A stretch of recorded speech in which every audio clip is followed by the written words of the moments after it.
You want to start? Okay. Let's start. Girl, hush, I'm trying to hit a tea. I still have a home. You don't. You say to Karen, he needs to apologize for what he did. Emphasis on did.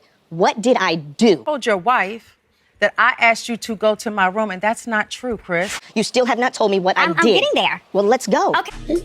Suffered through this for 10 I months, waited for you losing to- clients, okay. losing money, answering to my children, answering to my family. Oh. Chris, I'll let you talk. So spit it out. So, That's not cool What at all. did I do? What's not haven't cool cussed at is you your at gutter all. snipe bitch ass lying on my family. sit up here with your privileged, white-looking ass, and you think you can say whatever the you want to say. Candace, I love you. You're my girl. I got your back forever. I know you're angry, but I just want you to consider, on the heels of that conversation, just what that may imply. 5 minutes later. I understand what I said. Okay. Yeah. I said what I said. What else is going on? Feels bad for her. He goes to the hotel, puts his cart down, and that's it. Are you crazy? Did he show you their He correspondence? didn't show me, but I saw... Did you not want to see it? Didn't really ask. You're not smart. You're not smart. Because I just trusted, like, that what he's telling me is the truth.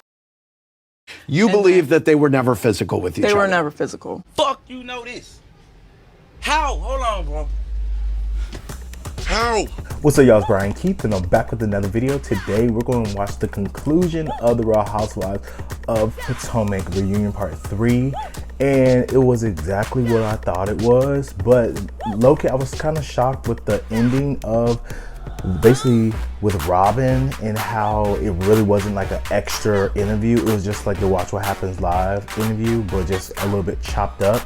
They were like, oh, we extended it for extra 30 minutes. There's a lot of stuff they could have kept out, but you know, like, comment, subscribe. Let's get into the video. Yeah, let me check my shit real quick. Hotter than the fire coming out my flame. And if you wanna play with me, you can't play in me. On the playground, bitch, you can't play with me. Got it, want it, securing the bag. All right, so basically we start where we left off, and where Jacqueline basically pulling out Mia's, you know, she's spilling Mia's business. She claims that she was with my mom on Mother's Day. She was not. No, yeah, I wasn't, but I was on the phone with her for about an hour. Oh, so okay. And you know, she collected all her receipts, and you know, Mia really has no rebuttal. And like when they were talking about, well, you know, you said that you were with my mother for Mother's Day. Mia was like, yeah, you know, it was FaceTime, but you know, I'll give you that one. Then she said, you said that I was over here sleeping around with married men. She's like, yeah, I'll give you that one too. I'm just like, girl. So you're just basically saying things just to say it at this point. We already know. We already knew that Mia was lying, and we already knew Mia was just saying stuff just to say stuff. So cool. And then she was like, yeah, you were never the CEO of your company. My home was foreclosed. That's not true. I still have a home. You don't. You say all these because you needed help about your mortgage, but you never. You know, we find out that, you know, her giving Jacqueline money for the Porsche was just a fake storyline that she went along with it. And it's funny with Candace and Wendy's reaction while they're watching Jacqueline spill the beans, because Mia's trying to interject and they're just like, girl, Hush. Oh, explain that. Didn't, and then you said he did pay a down payment. I wanted that type of narrative. I did lie about it.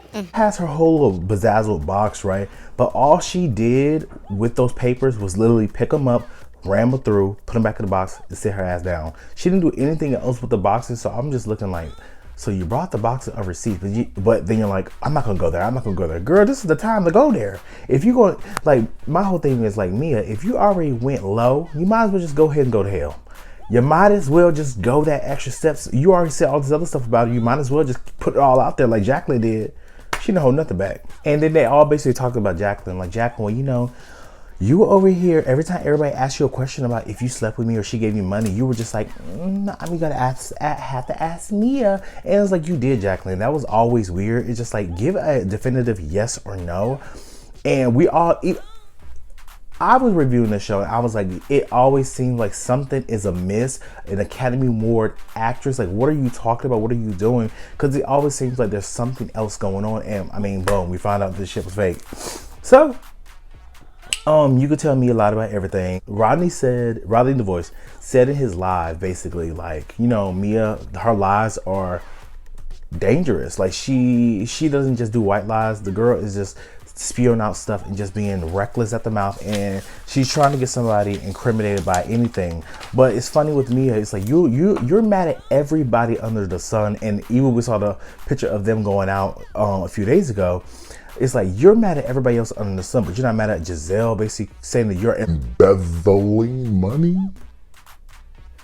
I guess. But Andy asked me, why did you say those things about Jacqueline? Like, what was the purpose? Like, you know, at the end of the day, why, you know, what was the motive behind it? She was like, you know, it was in retaliation because, you know, she was starting with me. And to be honest, Jacqueline did start a lot of things with Mia. But Mia, you did sun this girl time and time and time again, which is why I feel like production tipped Jacqueline off, because there was a switch, and it was that whole airplane moment where Jacqueline just acted like, I'm so done with her that quick. It just took that one incident to ruin your friendship.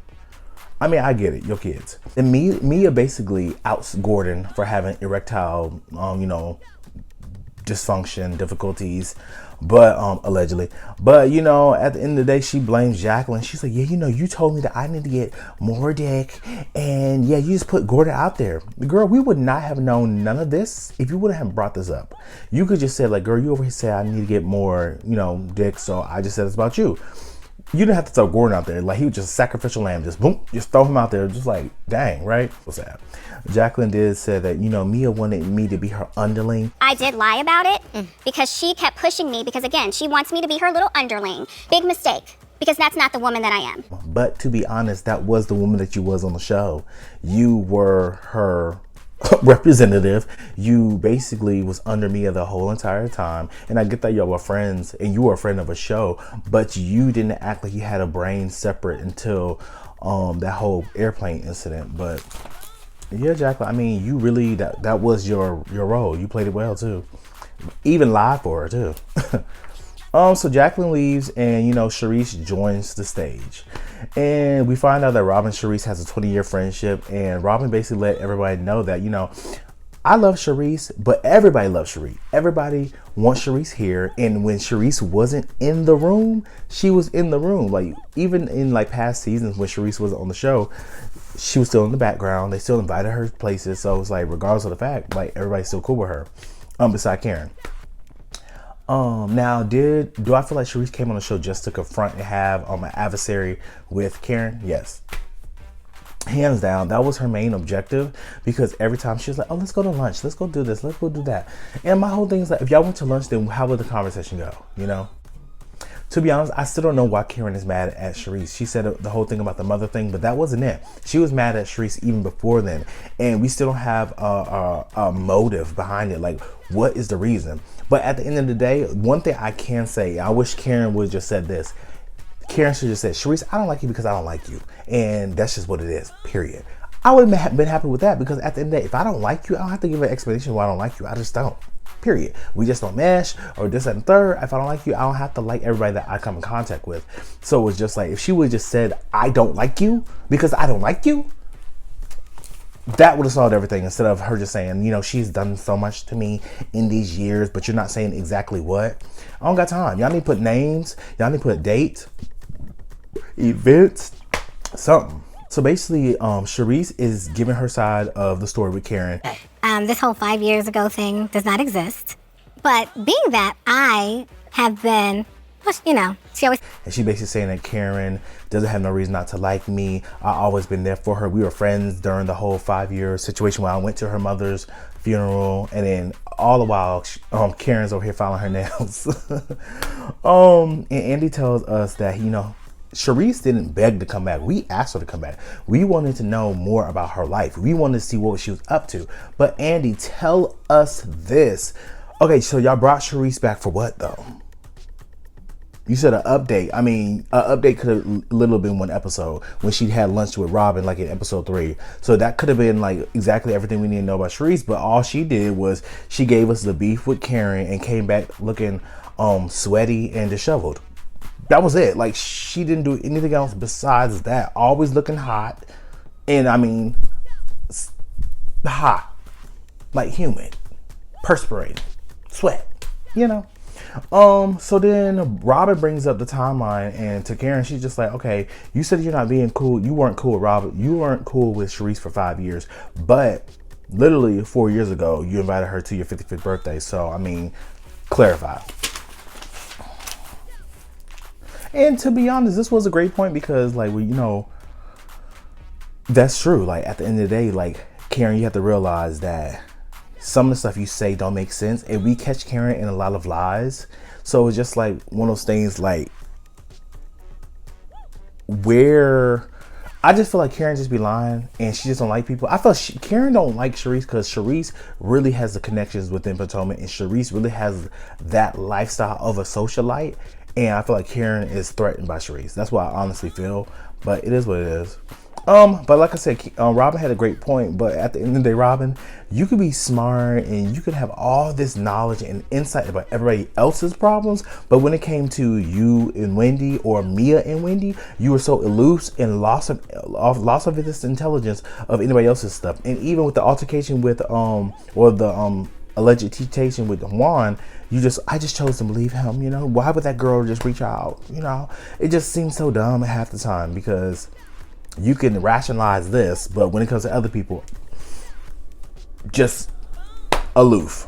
Okay. And it brings up Sharice calling out Karen with the accusations.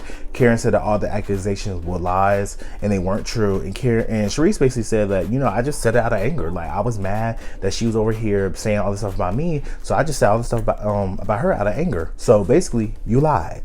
I mean, that's the easiest way she could have said, I lied. We get to Mia and the whole restaurant owner allegation that she did on Karen.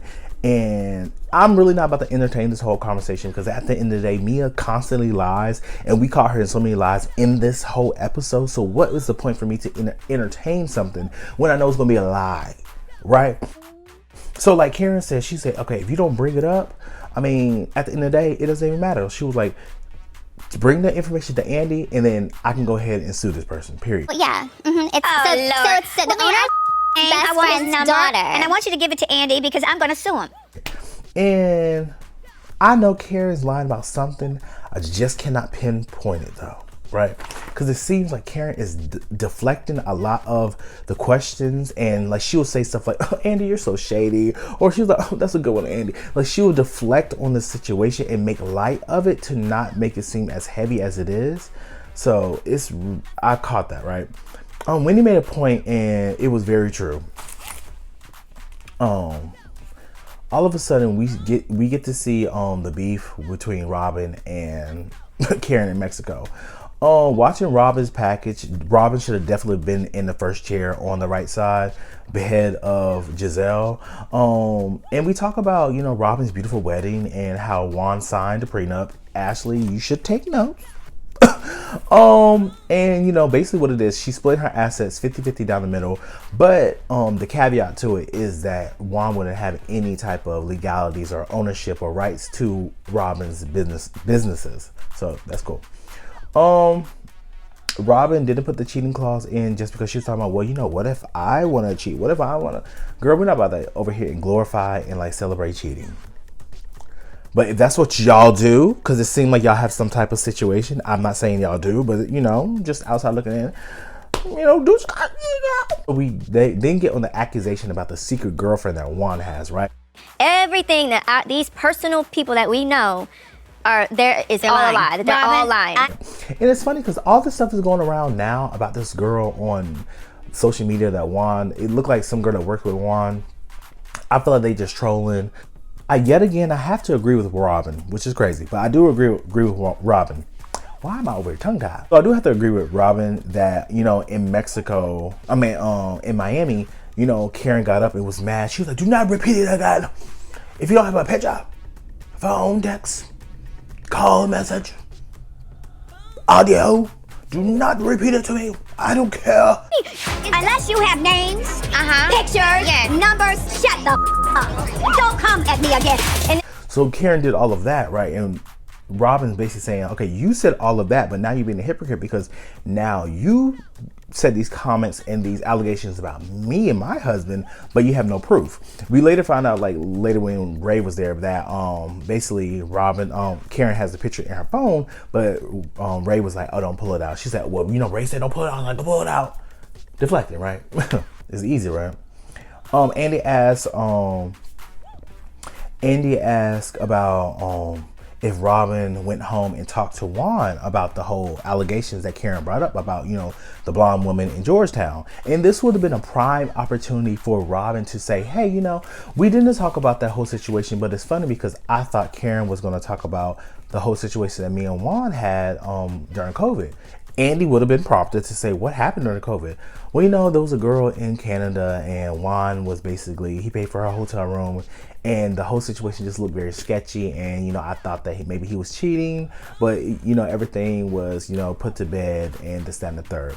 She could have said that. People would have glazed over it like, okay, whatever. And it wouldn't have been this whole situation. But she made this whole situation by 1, putting the paywall, 2, not talk about it on the show, 3, asking other people to have an opinion and talk about their business, and throwing out accusations herself, but you don't want to talk about your situation because it happened prior to the season. Girl, it literally happened in November. Y'all filmed in March. That's 5 months. What are we doing? And that's why Juan was mad on that phone talking about I'm gonna cuss one of them out. That's why he was mad. That's why I was trying to figure out why was Ron so mad in that moment. That's why he was mad, period. So then we also talk about the whole family fun day and how it was bad, cheap, and a waste of time. Everybody thought it was too, because just like, what are you doing, Robin? That's embarrassing. She didn't invite Wendy's kids and asked Candace to bring the kids. And I agree with Wendy, because at the end of the day, like, I don't feel like she was trying to isolate her kids, but I do feel like, why would you bring my kids without me? And they don't even know Candace from a hole in the wall to answer the ground, the clouds, and the sky. So it's weird. Did we also go on the Copper State allegations? And we all have been hearing all about that. And hopefully we hear about it next season too. But if Robin stays, actually.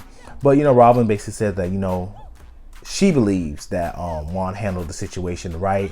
You know, contrary to what the media and the lawsuit has stated. So she felt like it was a clickbait for the lawsuit, which is strong words, not my words, hers.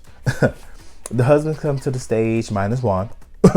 And, you know, they talk about the whole Happy Eddie comment that, you know, Sesame Street, Deborah talked about. And they basically laughed it off, and it was just like, it wasn't serious. Like, I don't think anybody was like, oh my God, Eddie, Chino, Wendy. Like, come on now. Talks about Mia's like health scare, and you know, G says that, you know, the doctors wouldn't give any answers to about like what's going on with Mia, and you know, he starts getting emotional, starts crying. It was like a real tender moment. But my whole thing was like, of course the doctors wouldn't know what was going on with a healthy person.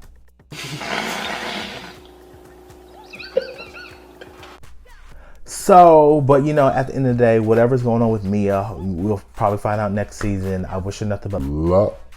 So basically, it's Chris time. And he was shocked about, you know, Giselle's comments and like her diatribe about the whole situation with Chris and how she said he was a sneaky link and you gotta watch him. She felt uncomfortable and all this and the third. We can have this conversation later or in the hallway. That's number one. Number two, you say to Karen, he needs to apologize for what he did. Emphasis on did. What did I do?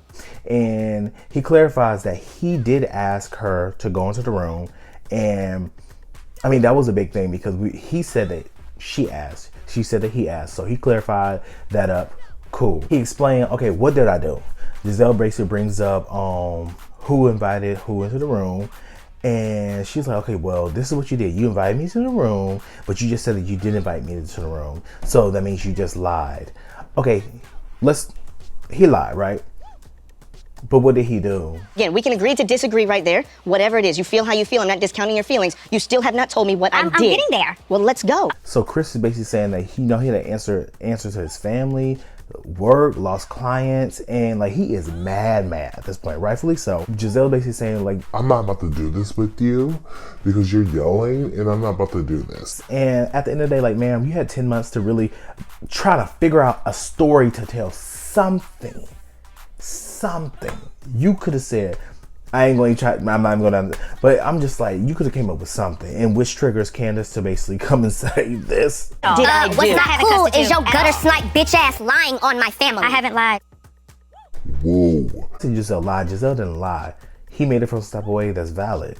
Giselle basically said, like, you know, Chris, you lied. You had too much to drink. I was very uncomfortable. And like I said before, that's a valid statement. But what did he do is the real question. Like, what did he do?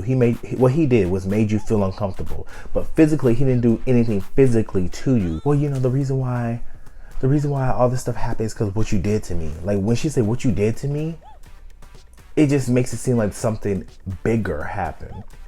In the sinister. I just want to know, like, what made her feel that way? Like, what, like, was it his body language? Was it him, like, did he walk up on her? Did he touch you? Did he wink at you? Did he pull his pants down? Did he show you his booty hole? Like, what did he do to make you feel that way? Or was it just his presence in a room? And, you know, Chris keeps saying, like, what did I do? Very well knew he was gone. Is he the only member of your team? Carly had been gone. How the do I know that? I'm just confused with Giselle, the whole situation, because like Giselle is saying, he made me feel uncomfortable, but she's not telling us why. She's giving us a situation, or she's giving us the visual of the scene. She's giving us the setting. She's setting the mood and setting the scene. She's not giving us no context. She just said, we were in a room, she was on the bed, the door was closed, but the lock was on. They were having a conversation. He was by the door, she was by the bed. I mean, you can picture it. That is all we get. So I'm trying to figure out if Giselle could have said something. I mean, she lied this whole point. She might as well say something. They start arguing about the door being closed or open. And like I said before, either way, it's still deflecting. Get to the point of what did he do? Like, you know, and because to be honest, I don't think anybody cares about the door being closed or open. Like, if the door was closed, okay, did he do something made you feel like, did he come up to you? Like, what was the action, right? If the door was open, okay, what was the action? I just want to know what the action was. You know, at the end of the day, to be honest with the situation, I can't fault Chris on making someone feel uncomfortable, especially if they don't know that they made him feel uncomfortable. He said your feelings were valid. He ultimately apologized, and you know, Giselle apologized too. But at the end of the day, it's a dangerous and slippery slope by saying stuff like this, because it makes situations bigger. The Me Too movement has come, and a lot of people are, you know, speaking out, rightfully so, about things that happen. And with Giselle over here talking about, well, you know, he made me feel this way and I just don't like what he did to me. That implies that he did something, that action, and it's just confusing. I don't think she realized what she's really saying, because it made the whole season dark. This brings up Giselle's comments about his, you know, penis. And he said, you know, I always felt uncomfortable about you bringing it up all these seasons, but you know, it's not a cause for apology. And Candace gets annoyed basically at Giselle and blindly sticking to this story that Chris did something to her. And that women cannot come forward with sexual assault and sexual misconduct allegations because you sit up here with your privileged white-looking ass. And I feel like that's a stretch. I always felt like that was a stretch. I get what she means in context, but I did feel like that was a stretch.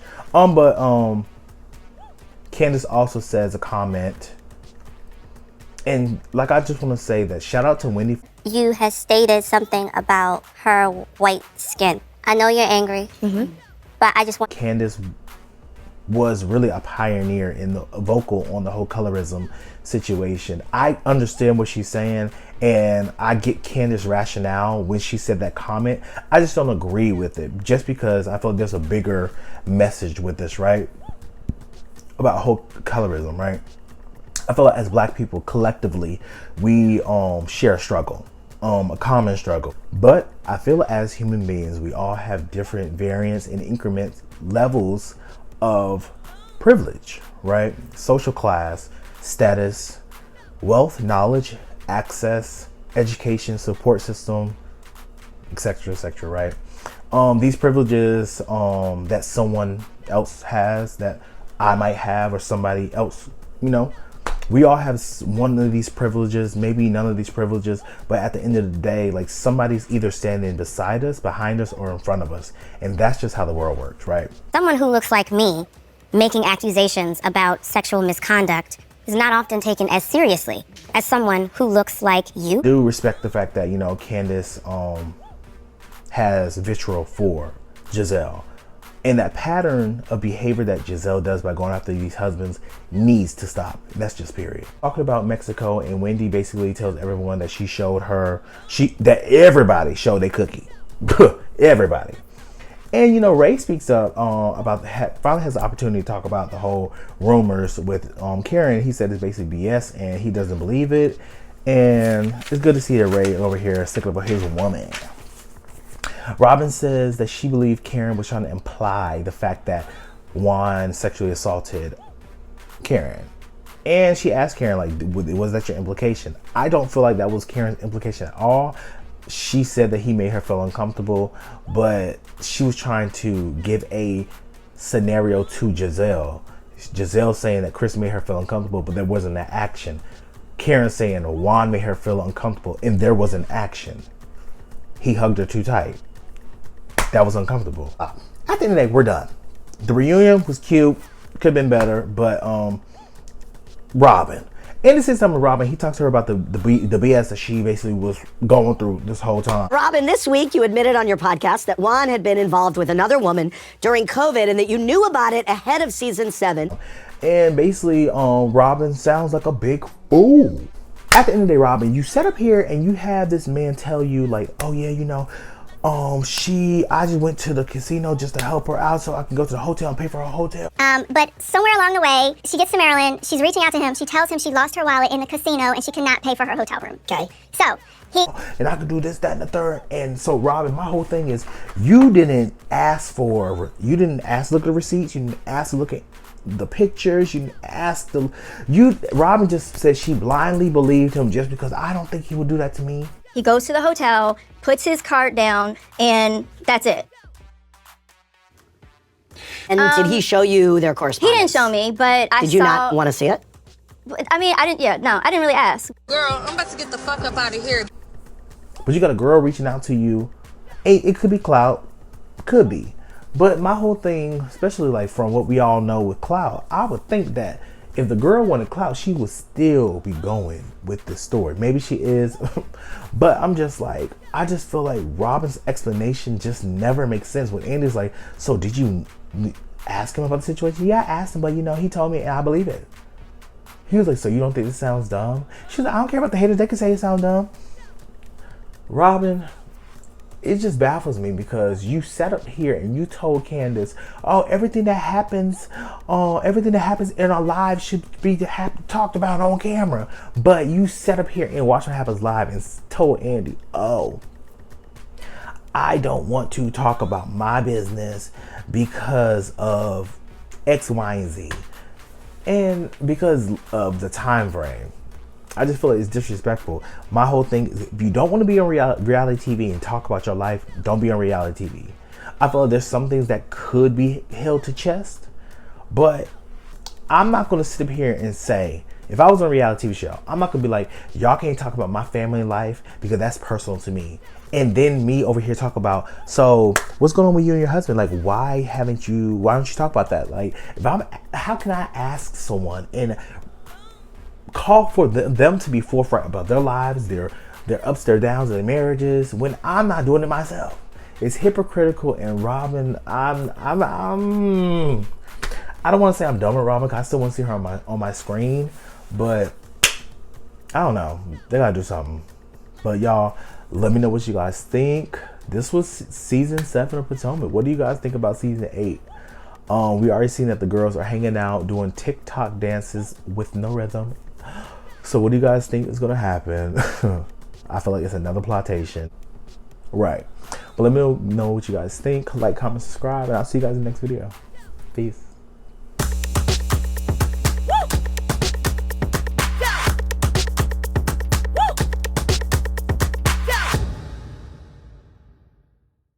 Because the two women who have the most European features to make the biggest deal of race. When most of us embrace our naturalness, for some reason they don't. What? Color